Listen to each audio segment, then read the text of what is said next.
Boston, the cradle of American independence.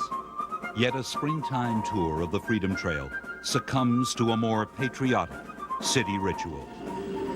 Let's turn on the Celtics again. Again, everybody, this is Johnny Most. High above courtside, here at the Boston Garden, where the Boston Celtics and the Houston Rockets get ready for basketball battle in game number 1 of the World Series of Basketball, the NBA Finals. And I want to tell you, both of these ball clubs are at least talk ready. Two teams competed for basketball's greatest reward. One sought its first crown, while the other already possessed 15. Another would be a confirmation of its greatness. A glorious Sweet 16.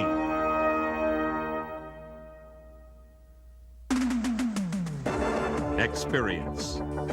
The building block of all champions, yet the 85-86 season saw Experience challenged by the vibrancy of youth, like with Xavier McDaniel, Seattle's unanimous all-rookie forward.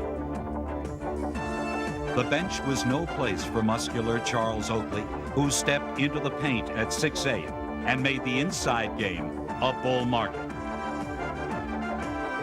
Power basketball came special delivery to Utah as Carl the Mailman Malone ran over all obstacles.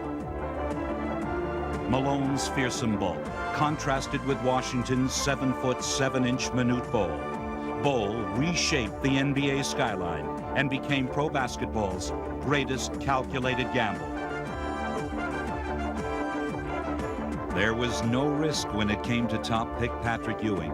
The Knicks center lived up to his lofty reputation and surprised nearly everyone with a diversified and mature offensive game. Ewing enlightened New York with his Rookie of the Year performance. However, his season was cut short by agonizing ailments as he shared a stark vision of the year's most compelling story.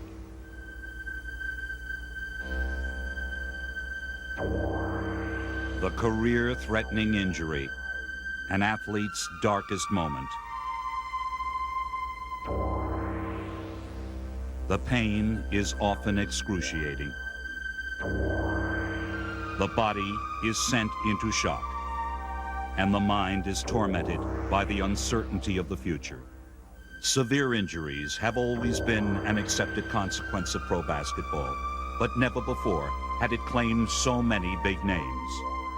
If you look at the basketball players of today, most of them can run and jump as fast or faster than any football players. And you get that type of mass going against each other, you know, something has to give sometime. After years of productivity, many players suffer extreme depression as a career of good health is thrust into a state of helplessness. At first, I really couldn't deal with it because I wanted to get out and play so badly. So I kind of stayed away from the team and watched them a little bit on television. And finally, I got into the situation where I could deal with it and I could come back and watch and cheer on from the bench and, you know, somewhat control myself from not wanting to play so much. Come on. Keep going. Don't go. Pain Let's go. was now the enemy of fallen players, hoping to atone for an instant of misfortune. The road to recovery traveled a weary path called rehabilitation. Take these broken wings and learn to fly again, learn to live so free. Take these broken wings. After a 64-game absence, Chicago's Michael Jordan hastened his return to play. Doubters were astonished by his opening round playoff performance against the Celtics. In Game 2, Jordan bewildered Boston to break Elgin Baylor's single-game scoring record. Michael on the drive across the lane, turnaround shot, got it! 63 for Jordan! A new NBA record has been set in the Boston Garden. For 3 games, Jordan humbled his competition, but the same couldn't be said of his teammates as Boston swept Chicago. By sidestepping Jordan's heroics, the Celtics seemed primed, but bigger challenges lay ahead.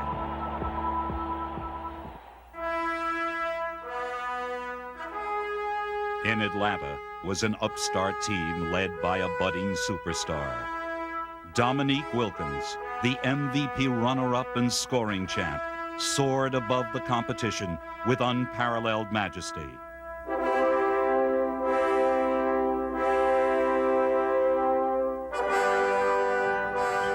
I haven't quite had the sensation that he's had of getting up above the rim as high as he does, okay? I missed it by a little bit. But I would imagine that if you can do that, that it's something else being up there. And that might get me excited, okay, if I was up there. Excitement certainly wasn't lacking with the NBA's Coach of the Year. The frenetic Fratello directed his young squad to the league's biggest turnaround and perhaps an NBA record in enthusiasm. One of the secrets was an eyeball-to-eyeball trust in 5'7" Spud Webb, basketball's most captivating new addition. Spud took on all comers with his unequal blend of quickness and leaping ability. He was the perfect point guard for Fratello's push-it-up philosophy, and on the move, Spud was simply uncatchable.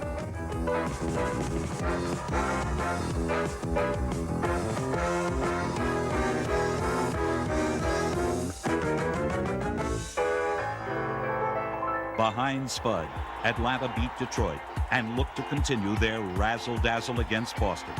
But a stifling Celtic defense surrendered just one game and finished the series with a devastating 33-point rout.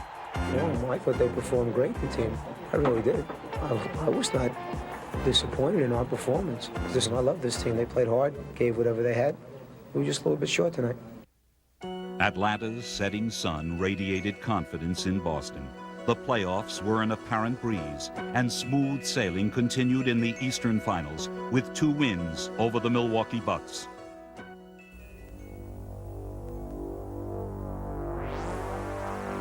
By Game 3, the Boston Celtics were impressive winners in 9 of 10 playoff contests. Would Milwaukee be the place for a letdown? Clearly, the answer was no. The Celtics thrashed the Bucks in waves, inundating them with their brilliant team passing. Boston played with blackboard perfection and forced Milwaukee to call on the injured Sidney Moncrief. Heroically, Moncrief pioneered a Bucks rally to pull them even at 90 all. But Moncrief's effort was mirrored by Boston's own miracle worker, Larry Bird. Despite double coverage, Bird outwitted Milwaukee for the remainder of Game 3, then slammed the door in the final quarter of Game 4 with 4 three-pointers. By sweeping Milwaukee, Boston's title drive seemed as relentless as a runaway freight train. Winning became an obsession, a tribute to head coach K.C. Jones. K.C. embodied the famed Celtic dynasty with 8 NBA titles as a Boston guard. Today, he breathes that same inspiration to his players. Winning is the real motivator. You come back out and then you squint your eyes and you get that killer look on your face because this is a game you love and you hate losing and you love winning and you want no one coming in and beating you because it's a terrible feeling if they do. In his first year as coach, K.C. brought Boston a title and good vibrations. My friend's head coach, and it was really crazy, and it was fun because I never ever felt that I had anything to say that I couldn't say to K.C. My favorite thing about K.C. is the person, the man off the court. A very unique guy. On the eve of the NBA Finals, K.C. was resonant with the sound of success. Growing old, I say the world is the same. You can never change. In the West, the question wasn't who, but when. When would the Los Angeles Lakers eliminate the competition and defend their title? After a record drubbing of San Antonio, the Lakers took on the Dallas Mavericks, a rising team whiplashed by LA's peak playoff form. With a deep lineup and eons of experience, the Lakers were too much for the Mavericks, who left the Forum with 2 agonizing losses. Motoring back to Dallas for Game 3, the Mavericks adopted LA's speedway offense, a tactic that can offer more sins than blessings. Yet Dallas remained close enough to force a decisive game-ending play. Aguirre drives, misses it. Ball is free on the floor. Harper for 3. He got it! He got it with 3 seconds to go! Derek Harper has done it again! Suddenly, an errant pass and a desperation shot had altered the series' complexion. Sparked by a win and boisterous hometown support, the Mavs looked to tie the series. Their charge was led by captain Mark Aguirre. The undersized forward replaced the fast break pace with darting moves, playing the best ball of his 5-year career.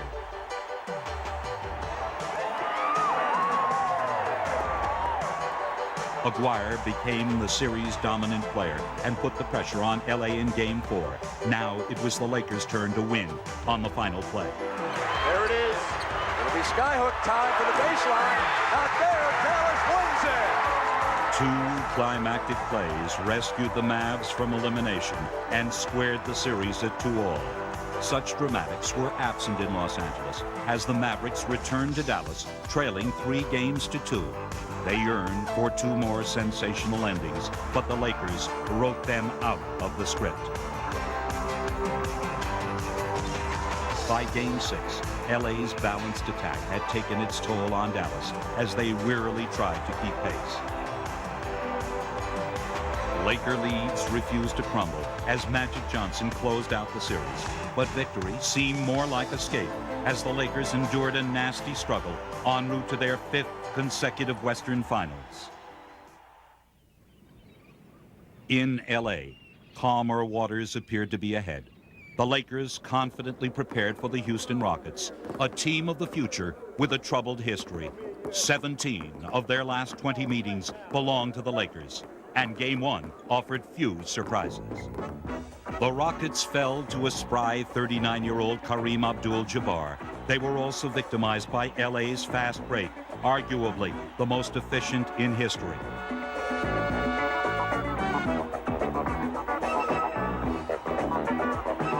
The Lakers won convincingly and were in high gear to be the first team in 17 years to repeat as champion. One had to question the Houston Rockets' staying power. No doubt about it, they're the world champs and they were the better ball club today. If we don't play better, this thing will be over in a hurry. In Game 2, Fitch's worst fears were coming true as Magic Johnson fine-tuned his show-stopping act.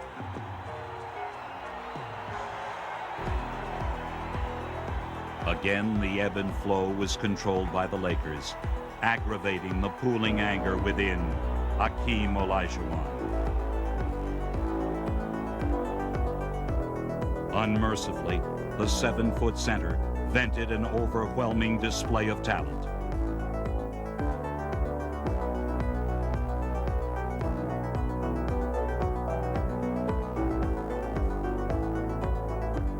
On every rebound, on every fast break, there was no escape from Hakeem's menacing specter.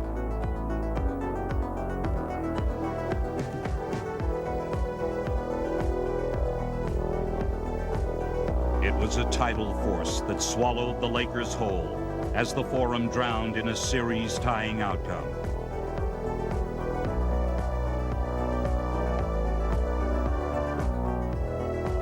One man, in just his second pro season, brought LA to its knees.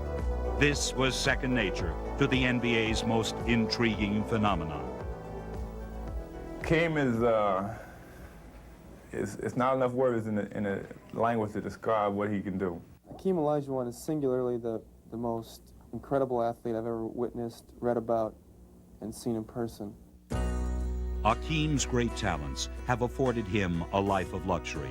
But unlike other NBA players, his profession came by chance. Hakeem emigrated from Lagos, Nigeria. to become a student at the University of Houston. Unexpectedly, he led the Cougars to the Final Four 3 straight years.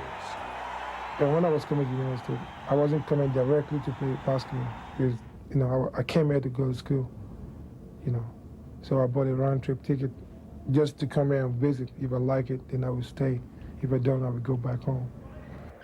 At 16 years of age, Akeem had never touched a basketball, but his superb athletic skills encouraged special training at Houston's Fondy Rec Center. My first year, in college, I didn't play. And I was just trying to learn the game, learn the system. So they told me Moses Malone plays at this recreation center every summer. So this summer we're going to take you there and play against him. And by playing against Moses, you can't help it but to get better. That's what happened. He picked up a lot of my moves and stuff. Know how to be strong going to the hole. He picked up the desire to be the best in the world. He's showing that right now.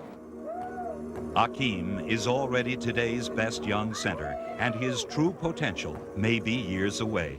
America has been a charming fairy tale for a man of impeccable charm. Sometimes I just couldn't believe what has happened between the last 6 years to me. I mean, it was unbelievable. Sometimes it just seems like a dream, which I can't even believe is coming true. In Houston, the biggest dream of all has been Akeem himself, who spearheaded the drive to oust the Lakers. Game 3 in the Summit saw Houston grab a 2-1 lead as Akeem bolstered his 31-point series average. Teammate support also revealed a lackluster LA defense. By Game 4, the high-flying Lakers were caught in a mid-air stall. We're not attacking. We're all out of sync. We're all out of position because we're not thinking. We're not thinking at all. We're just going through the motions up and down the court. Not playing guys out here. I mean, stay tough. Q103. Stay tough. That's what it's about. Explosively, the Lakers returned to form, taking advantage of their superior quickness. They surged ahead for several second-half leads, but Houston held fast. As LA's cushion dwindled, they looked to Kareem for stability. But the eager Rockets responded by frustrating his every move. Once more, the Lakers were ambushed in Texas. It's over. The Houston Rockets have won both games at the Summit. Returning home, the Laker coaching staff scrambled for solutions. Their players tried to slumber off the effects of Akeem the Dream and an impending nightmare. However, the Lakers refused to quit. In Game 5, their play continued to dazzle and convinced many of an extended series. Yet they could not shake off the tenacious Rockets and their final quarter run. A fourth straight Rockets win looked promising until Akeem was ejected for fighting. This act sparked a Laker resurgence by a determined Magic Johnson. When 1 second remained in regulation, the Lakers planned on an overtime without Akeem. But Ralph Sampson was hot down the stretch and dropped the curtain on showtime. 1 second on the clock. Sampson. It's over. A miraculous shot by Ralph Sampson. Off balance has given the Houston Rockets the Western Conference Championship and a trip to Boston for the NBA World title.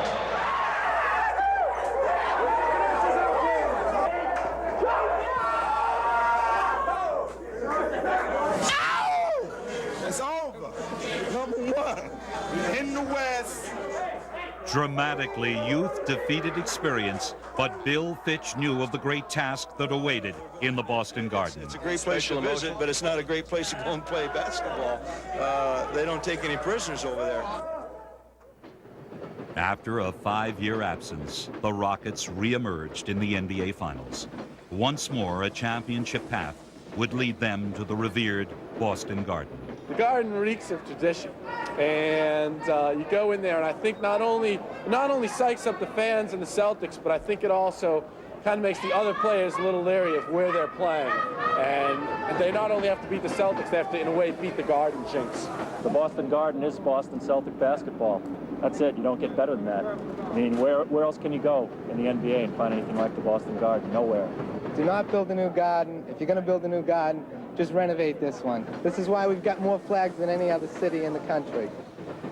The Boston Garden is a curious mix, void of modern conveniences, but equipped with a brash personality. Ladies and gentlemen, this is Johnny Most, high above courtside. Houston doesn't have the Lakers Magic. are not here, Magic is not here, Akeem is, and he will do nothing. The Garden is also humbling, as it weeps basketball's most cherished memories. You know, I love that place, and I look at the banners each and every time, each and every game, and look at the retired numbers, and look around and see Red Auerbach sitting over there, seeing all the other fans who have been there throughout the entire string of Celtic championships, and to realize that now I'm a part of that. And although we haven't won the championship yet, we think we're going to. By game time, the Garden's aging frame comes alive with the throbbing pulse of its fans. Their appetite is the NBA Finals, whetted by the prospect of another title.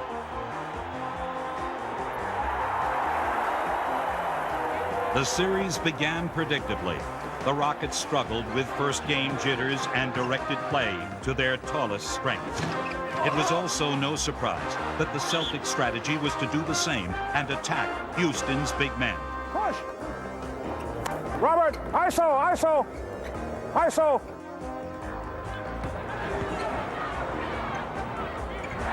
By using a double low post, Boston muscled the ball inside. This grinding process paid off just 5 minutes into game one, as Ralph Sampson picked up 3 quick fouls. For the rest of the half, Sampson would watch from the sidelines. His absence erased Houston's decided height advantage, as well as team stability. The Rockets pressed to pick up the tempo, hoping to catch Boston off guard. Instead, it would be the Rockets who were upended. Their quickened pace played into the hands of the Celtics, who thrived on critical matchups, and Houston's overplayed defense.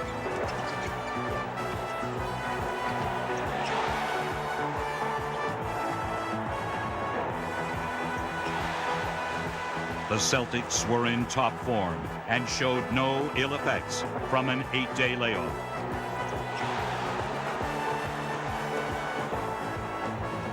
Almost effortlessly, Boston opened a comfortable second-quarter lead.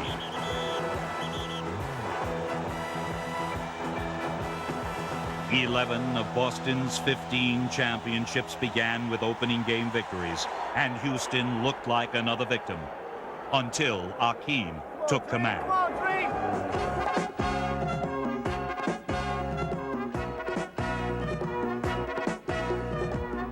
The Houston center proved too mobile, too quick for Boston defenders.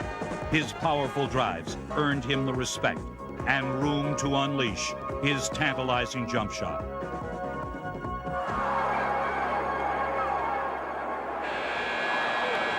Behind Akeem's 25 points, Houston cut the Celtics' margin to just a basket by halftime and followed through in the third quarter. Akeem grew stronger and forged Houston into the lead. The Celtics' only recourse was to attack Akeem's lone weakness. Foul, two-shot play. 34 in the red on a push. Akeem was charged with his 4th foul. You fouled him. He remained in the game, but seconds later, he'd earn a 5th.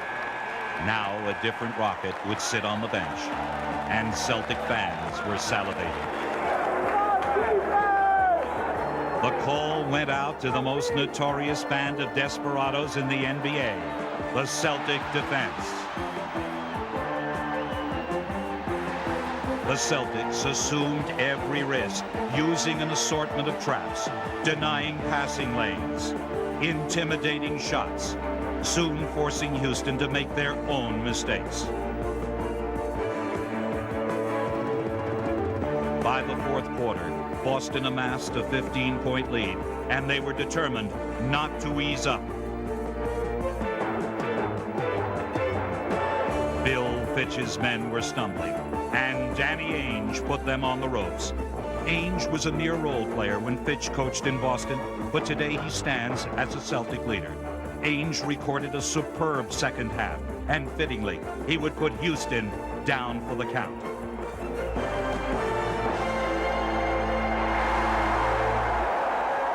Boston's 112-100 victory demoralized the Rockets and rewarded the Celtics with some personal pride. I feel that I didn't play very well when Bill Fitch was around, and I feel that he didn't think I was a very good player at certain times, and I want to prove to him that I can play.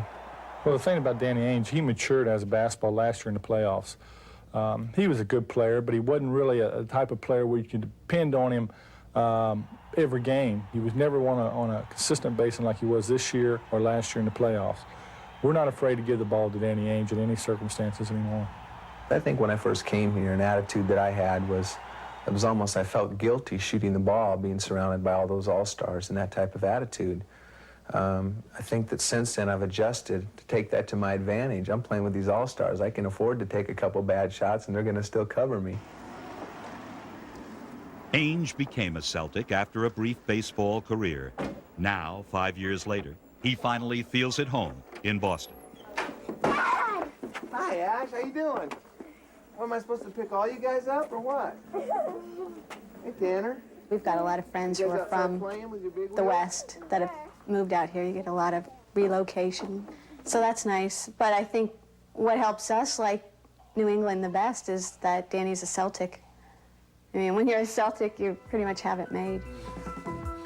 Boston recognized Ainge as a firebrand, but his combative style prompted the visiting press to write some unflattering copy. I get really mad.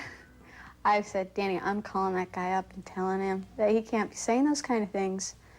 And Danny begs me not to. I think sometimes things that are said on TV, it bothers Michelle because she knows me and she knows that I'm not ever going to go out and start a fight with anybody. But on the other hand, she knows that if somebody got me, I'm not gonna just back away either. I think it has more to do with my style of play. People misinterpret it as being dirty and cheap. I just think I play hard. You know, I feel that my teammates and my coaches appreciate me, and my opponents don't appreciate me, and that's okay. I mean, that's the way I want it. I don't want the players I'm playing against to play against me. An icy indifference to the opposition has promoted Boston's winning ways, an intensity rooted in the Celtic training room. As the playoffs go on, Ray's tape jobs get tighter and tighter. By the last game, your foot is like in a spastic state, but you're really ready to play because it hurts so much you want to kill people. So that's really the secret of the Celtics. Particularly me. That's really the key to the Celtics playing very aggressive is that your feet hurt so bad from Ray. My last game was Ray so fired up. That was one of the reasons I collared Kurt Rambis. My foot hurt so bad, I couldn't help it. Kurt, I'm just kidding, babe. Intensity also underscored Houston's game preparations. Rockets like Sampson and Olajuwon sought retribution for college careers without a title. I went to Final Four 3 years in a row. I didn't win it. And Ralph played 4 years in college. He didn't win it, so we both wanted it so bad. So we have to do whatever it takes for us to get it. Game 2 posed a strong test to the Rockets' resolve. After a season of growth, they were in need of finding themselves in the finals. And Larry Bird was adding to the identity crisis.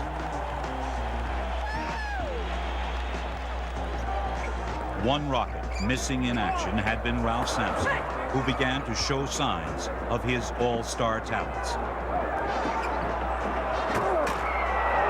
That burning emotion, intensity, was fueled by Sampson, who gave Boston their first taste of a Twin Tower offense.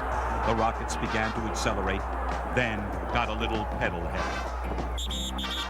Hey, wait! No! 32! Offense! Rocket mistakes led to a streak of frustration. Each passing error bred impatience. Houston was letting the game slip away. All they needed was a little composure.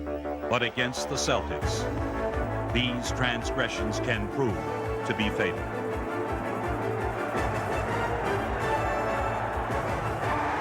By the third quarter, Houston's high expectations had gone flat.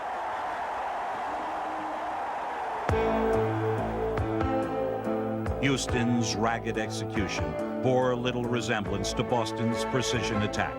Their assault was anchored by an array of brilliant passing.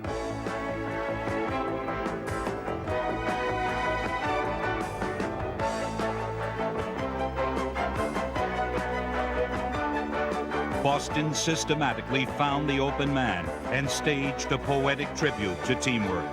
In the middle of it all was Larry Bird, who tallied 31 points and several extraordinary assists. In one half, Bird and company gave the young Rockets a lifetime of experience.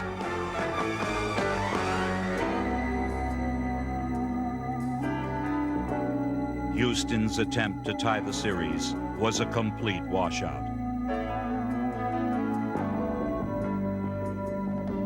Title hopes depended on a win in the Boston Garden, but instead, Houston became Boston's 40th consecutive home court victim. I really have some compassion for our ball club because I know they want to look better. I know they can play better. And it's embarrassing to be in a championship series and have one team dominate you the way Boston dominated tonight. Celtic domination was attributed to Larry Bird, who virtually willed the game in Boston's favor. We got beat a number of times in the first two games after we had the home court advantage, and that just keeps on coming back in your mind. So game two was very important. When I stepped on the court that night, there's no question in my mind that if we was going to lose that basketball game, it was going to be because I lost it. I was going to take every shot that meant something. I was going to try to make every pass, and I was going to try to make every steal. Larry kind of leads us, and it's a lot easier to play like that because you know he kind of sets the tone, and it's similar to like, you know, a flock of geese. You know, if you have one leader, the rest of the geese kind of follow in, and Larry Bird's really our leader. Larry, he holds down a lot of his talent to benefit the team a lot too, but if you ever see him on that night when he just feels like coming to shooting it. Sometimes he gets in the fourth quarter and 3 or 4 minutes ago and everybody will come and say, okay, Larry, it's time to take over. You know, that's the greatest feeling in the world. Here you're playing with some of the best players in the game, and here they come to you and say, okay, it's time to take over the game. And that's a heck of a feeling. Knowing what to do before everybody else knows what to do. And that's the type of speed he has, and that's what makes him the fastest player in the league.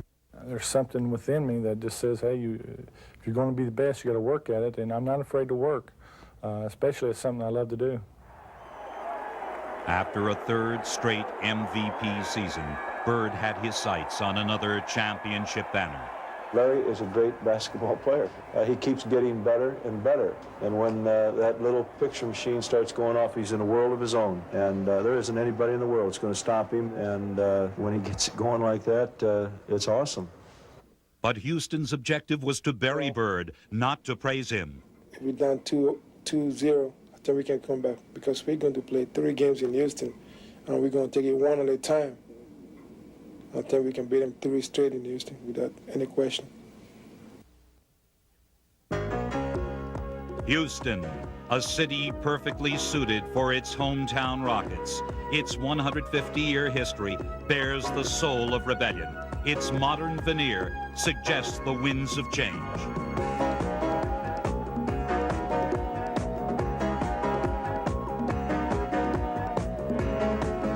To be on the leading edge has always been Houston's trademark, and the NBA Finals presented a new challenge. The Rockets' 5-year plan was 2 years ahead of schedule, and they could win a title by beating the old guard at their own game. East met West, and the press prepared for basketball's summit meeting. Game 3 of the NBA Finals, and the Houston Rockets look to turn the tide. After 2 losses in the steamy Boston Garden. I Houston Rockets ritornano ai confini aria condizionata del Summit di Houston, Texas. The Rockets own the NBA's second-best home court record, and during the playoffs, they're undefeated in Houston.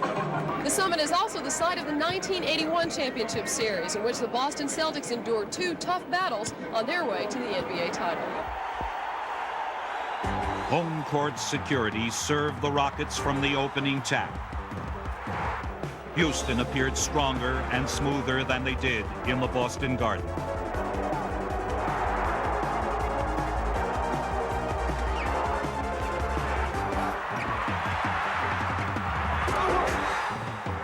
Houston was now looking like the Western Conference champions.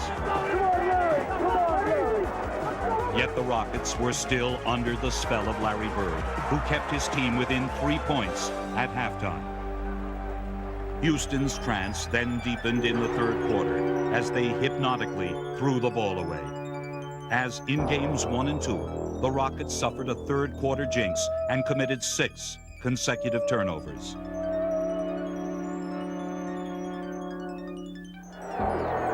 One more time, baby, one more time. Down by 2 games and trailing in a third, Houston's survival depended on an immediate rally. Accepting the challenge were Sampson and Olajuwon, alias the Twin Towers, the most destructive tandem in the NBA.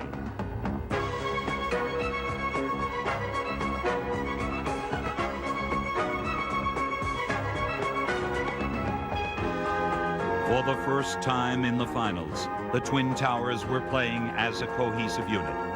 Houston was particularly encouraged by the play of Sampson, who used his 7'4" frame to its maximum potential.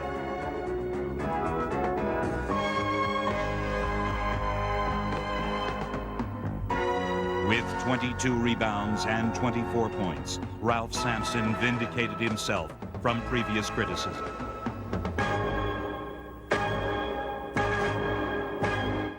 The craft of Boston's front line tried to defuse Tower power and hold on to its 11-point lead. But the Celtics grew cautious as passive plays initiated rocket-fast breaks like Sampson's outlet to Mitchell Wiggins. Wiggins' late fourth quarter basket helped Houston grab a 1-point advantage and forced the Celtics to spice up their own game. The lead seesawed back to the Celtics, now less than a minute from a possible 3-game lead. But like a cornered alley cat, Houston scratched and clawed its way into the clear. Houston had the lead by the slimmest of margins and needed one more defensive stand. The Celtics spotted Robert Parrish on a mismatch, but his shot was ruled dead. No infraction was called, as play was stopped by an inadvertent whistle. A jump ball was ruled, and the tap was controlled by Sampson. Houston could now wrap things up. Yet Akeem could only convert on 1 of 2 free throws, and Boston had a 5-second chance to steal the game. But a tenacious Houston defense forced Boston into a critical mistake. Robert Parrish was lured over the sideline, thus ensuring the Rockets their first win of the series. The Rockets came through when they had to, as did their captain, Ralph Sampson. Well, you saw, I think, probably what the world will see more of as he comes of age. Even as a schoolboy, Sampson's career was expressed in the future tense. 300 colleges saw Sampson as a building block, with Virginia coming out the winner. He'd be a 3-time Player of the Year, and the temptation to turn pro blossomed each spring. The pressure was always the same, do you come out or do you stay? And I would always go back and I ask my mother and father, do you need anything, or can we make it, or what do you think? Even though we didn't have that much money, I said, we'll manage this for, and we will continue to be okay, and you do what you want to do. Sampson elected to savor a college career and graduate on time. Again, he became a building block, this time with the NBA Rockets. Now, with a more demanding schedule, Sampson's personal retreat is back home.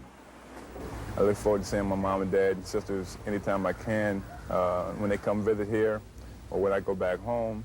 And, you know, it's a close-knit community where, you know, if I get back, everybody knows it, and I got a lot of friends there, and we all get together and talk a little bit about the season and whatever have you. And, you know, my mom expects me to come back as soon as the season's over. When you coming home, you know, when you leaving. We treat Ralph as Ralph, not as a basketball player. When he gets back to Virginia, he will be Ralph. And even though I'm not working now, if there needs to be something done in the house, Ralph will do it just like the girls.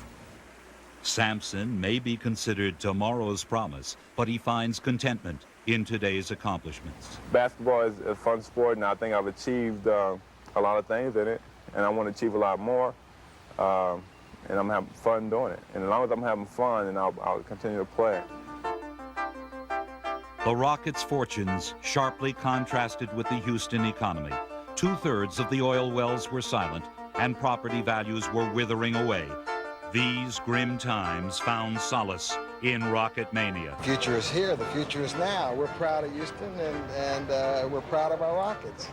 The people here in Houston are so hungry for a winner that it's just contagious. Rockets koozies, 2 for $3. I got 1 for 8, 2 for 16, 3 for 24. How many do you need?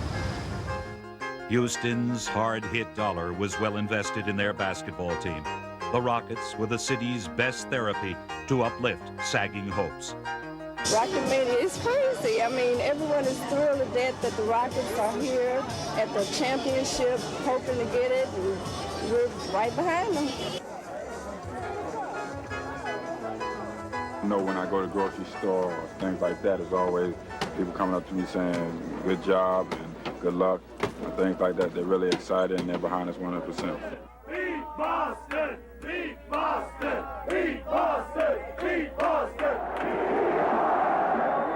Looking for a series tie, Rocket Mania thundered in Game 4. Ralph Sampson's 21 first-half points gave Houston an advantage at intermission until their customary third-quarter slide. A quick Celtic burst punctured Rocket momentum, and Houston needed to stop the leak. Defense is a common denominator among all great players and championship teams. And if you're going to get there, defense is going to do it. In a sport fashioned by offensive artistry, defense is a discipline of exacting measure. Mitchell Wiggins and Rodney McRae were two Rockets attuned to its rigid demands. They frustrated Celtic rhythm with unglamorous but essential play. Their timely scoring also validated Bill Fitch's master plan. Wiggins and McRae were unsung heroes, willing to stand in the shadow of the Twin Towers. Now they were the pair who revitalized the Rockets.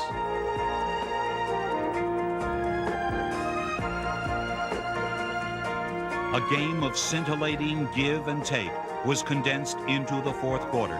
Neither team gained more than a three-point advantage as Boston stood firm by its grit and composure. Larry Bird was given the freedom to create and use his splendid court vision. He often found Robert Parrish and Dennis Johnson, who paced the Celtics scoring.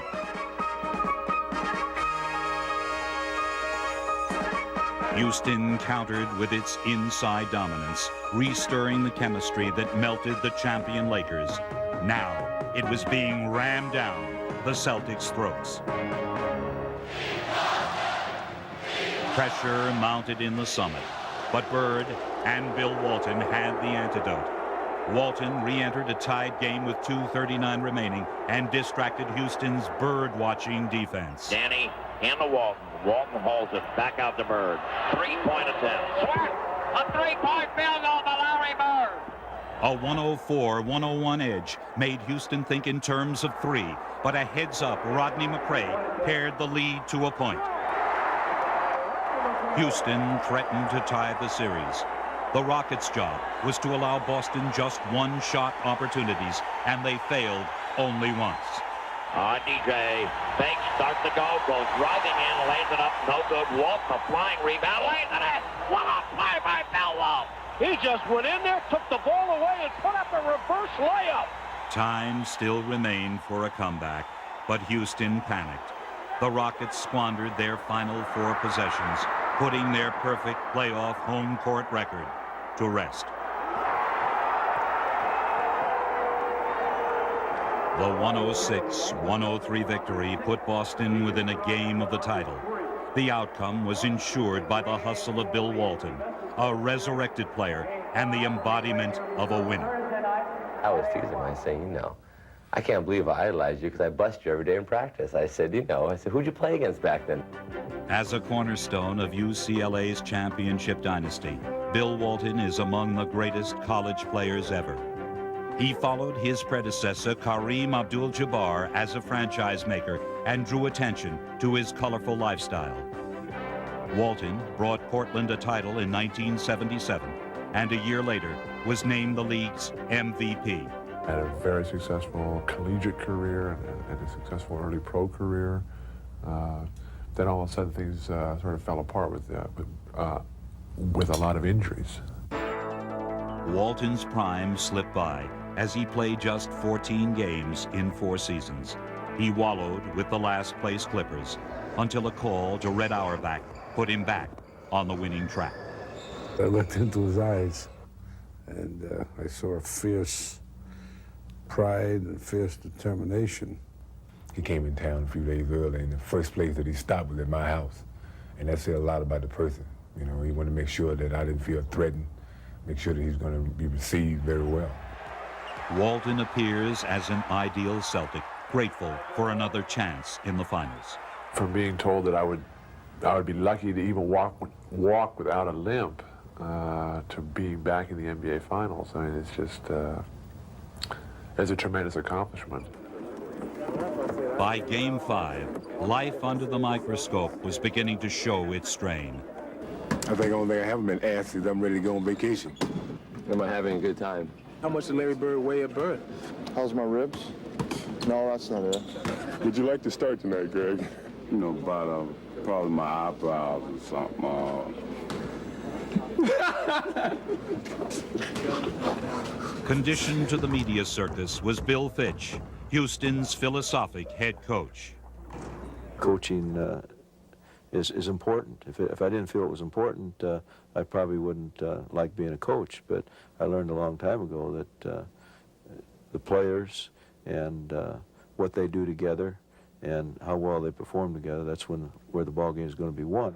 You know you got a 5 or a 2, so you can go into it off the dribble and you can keep the guy concentrating on you, so you got a chance to drive a little bit. Fitch started with the expansion Cavaliers, where his workaholic habits lifted Cleveland to respectability.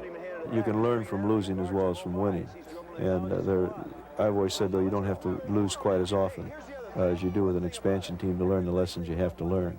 But Cleveland was a good experience from the standpoint of building a ball club and actually learning the ins and outs of the NBA. In 1979, Fitch moved to Boston. He built the Celtics' current nucleus and in 2 seasons took them from the cellar to a title. You're 1 rebound away from letting a smile on my face. I swear, if you're going to rebound, I'll smile. If I ever have another player like Larry Bird, then how can you be so well blessed? And to have him as a friend is even a bigger blessing. And to have had Robert Parrish and Kevin McHale in their rookie years as Celtics, to have Danny Ainge come from baseball and go through what he did and watch him develop, I enjoy those things. I don't let it get in the way of the love and the attraction I have for my own ball club at this time. But on the brink of elimination, there was no place for Celtic endearment, especially amidst the deadly stare of Boston's top assassin. This is a voodoo thing. It's supposed to make you rich. That's why the green has to do with money. And they dress these things up. Like if they could dress this up with a good little gold hair and a 33 on it.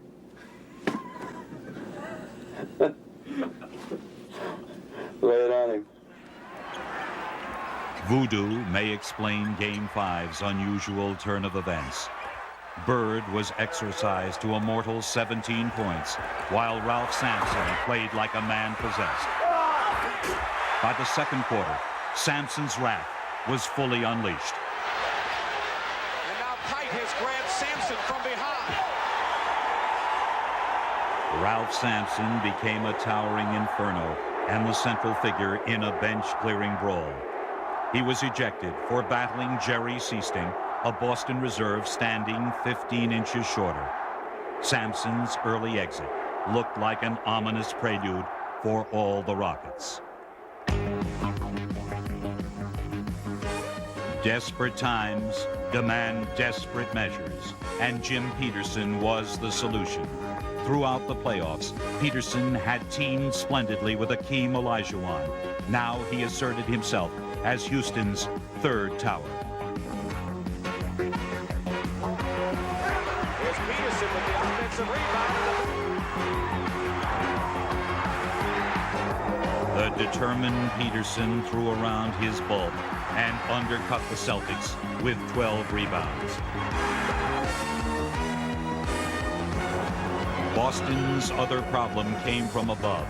They encountered a squadron of rocket ball spotters led by Akeem's record-tying 8 block shots. Shorn of Sampson's might, the Rockets launched a more reckless attack. With a rejuvenated fast break, Houston grabbed control by halftime and refused to wilt in the third quarter. By opening up a 25-point lead, Houston forced Boston to surrender. Boston's demise most satisfied Robert Reed. 5 years ago, Reed saw the Celtics win the title on his home court, and now guaranteed there wouldn't be a repeat performance. With a 111-96 win, Reed led Houston's stride for a 6th game. He showed us he had a lot of character. He said they had to win Game 5 down there, and we wasn't going to be partying in the arena, and he came out and had a great basketball game. They lost Ralph Sampson. There's no question that Robert Reed is really the leader of that team. We put a banner up saying that we are Midwest Division champions. We put in a banner up saying we're Western Conference champions.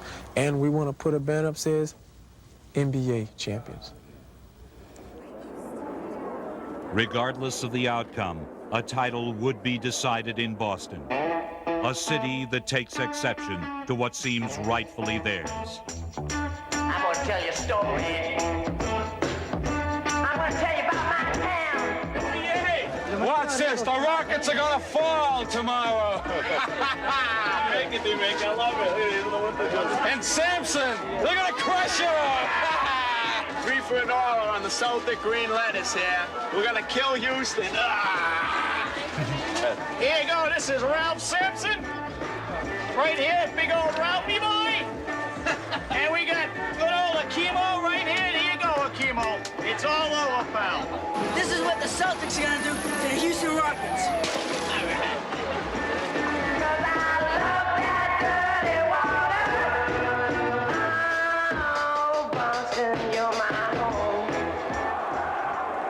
The visiting Rockets returned to the most uncomfortable guest house in sports. The gallows awaited Ralph Sampson, the villain of Game 5's melee. But Sampson could not allow the Garden's scorn to get the best of him. Never before had he been closer to the honor of being called champion. Room all the way around, okay? We'll tell the coaches about the timeouts. Any questions? Have a good one. Sampson became the immediate prey of Kevin McHale. As Boston's long-arm gunslinger, McHale bagged 21 first-half points and advised Houston to run for cover.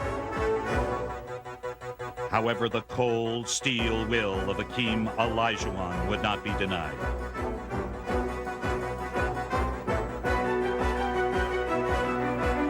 Olajuwon led an 11-point Rocket spurt, and his 3 consecutive steals suggested he had Bill Walton's number. Yet the big redhead remained in KC's lineup and flexed his veteran muscle. Walton helped to turn the tide for the Celtics, as did another former playoff MVP, Dennis Johnson. Dennis. Don't be lazy on him. He's working hard. Now keep him from getting it, yeah. Now Ainge is on Lloyd, and DJ on Robert Reed. Summoning his great defensive skills, Dennis Johnson blanketed Houston's best outside threat. He dogged Robert Reed like a bloodhound and then threw him off the championship scent.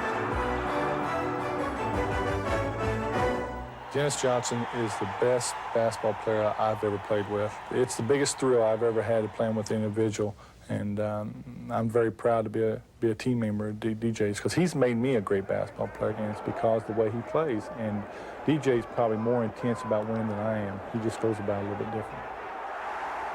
Few men can match Johnson's reputation as a great money player. But with a season-long quest within reach, Boston turned to just one man to bring home the gold. Larry Bird played with extra zest, perhaps avenging last year's title loss in game number 6. He now looked to hoist another flag to the Garden's banner-studded roof. Picks it up. Goes into three-point land. Hold up a three-pointer. He said, here, I want to put a pin in the balloon right now. By the middle of the fourth quarter, Houston hadn't a chance. They swing it around to Walton on the right side, off the glass, and shot!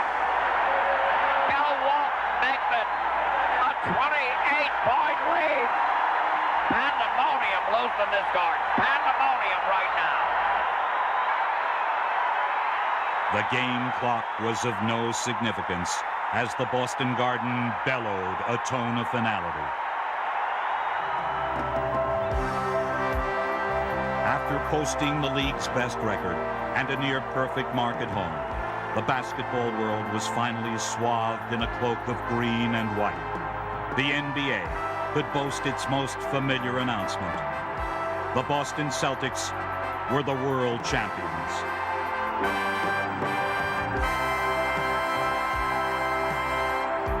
Painfully, the young Rockets accepted the promise of tomorrow as they sat in basketball's most hallowed hall. Special tribute befitted Celtic captain Larry Bird. Not once did he falter, nor his intensity diminish. He was Boston's guiding light and the finals' unanimous choice as MVP. 15 times had Celtic fans stormed the parquet floor. 15 times had they raised their fists high. But number 16 just might be the sweetest one yet.